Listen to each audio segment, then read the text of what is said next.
नमो नमः फ्रेंड्स, मी आहे रुपाली आणि आर्ट डोअरमध्ये तुमच्या सगळ्यांचं खूप खूप खूप स्वागत.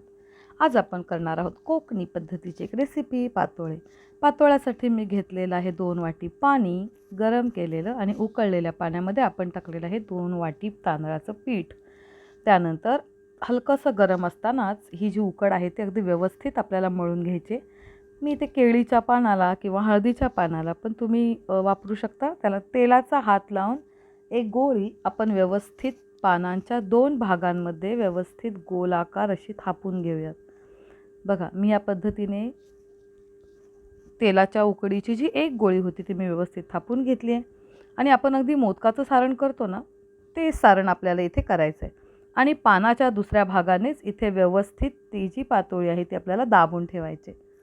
याप्रमाणे चिकटवलेल्या ज्या पातोळ्या आहेत त्या आपण स्टीमरमध्ये ठेवू शकतो. इथं मी एक जाळीची परात घेतलेली आहे आणि त्याच्यामध्ये खाली पाणी गरम करत ठेवलेलं आहे. तर अशा एका पाठोपाठ एक चला पटपट पटपट साऱ्या पातोळ्या करून घेऊयात आणि आपल्या स्टीमरमध्ये मोदकाला जेवढा वेळ लागतो तेवढाच वेळ साधारण त्या स्टीम करून घेऊयात. पातोळ्या ही रेसिपी फक्त आकार वेगळा असतो, अदरवाईज ती व्यवस्थित जी मोदकाची आपली रेसिपी असते तीच सेम आपण इथे फॉलो करतो.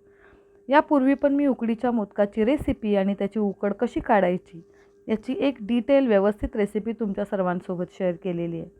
तर आपण इथे बघू शकता, इथे मी काही पातोळ्या बनवल्या आहेत. यांना 10 मिनटं छान गरम आचेवरती उकडू देऊयात. बघा, तर इथे मी पातोळ्या उकडल्या. जेव्हा आपण पातोळी उकडतो, उकडून झाल्यानंतर हलकासा पानांचा रंग पण बदलतो आणि पिठाचाही रंग बदलतो. आतल्या सारणाचा पिवळसर सोनेरी असा रंग त्या पातोळ्यांवरती येतो. बघा, तुम्ही ते बघू शकता. गरमागरम पातोळी केळीच्या पानावरती किती सुंदर दिसते ती.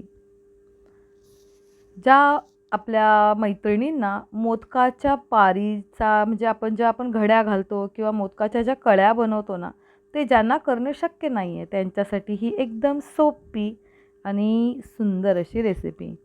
तर गरम गरम पातोळीवर गरम गरम तुपाची धार. एन्जॉय.